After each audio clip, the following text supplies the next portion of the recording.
आज 23 September world Ayurveda day, विश्व आयुर्वेद दिवसाच्या तुम्हा सर्वांना हार्दिक शुभेच्छा। आजकालच्या या धावपळीच्या जीवनशैलीमुळे अनेक आजार जसं डायबिटीज, बीपी, थायरॉइड, हृदयरोग, स्थूलपणा तसेच मानसिक ताण हे मोठ्या संख्येने वाढत आहेत आणि आयुर्वेदाकडे लोक ह्या आजारांसाठी वळायला लागले आहेत। आयुर्वेदाचं मूळ उद्दिष्ट आहे स्वस्थस्य स्वास्थ्य रक्षणम आतुरस्य विकार प्रशमनम, म्हणजे स्वस्थ व्यक्तींचं स्वास्थ्य टिकून ठेवणे आणि रोगी व्यक्तींच्या रोगांचं निराकरण करणे।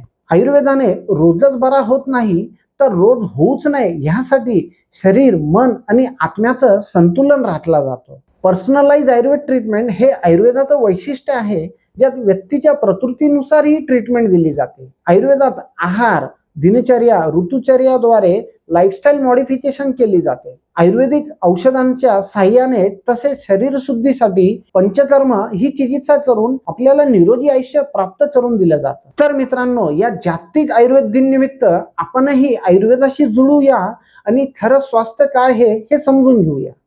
धन्यवाद।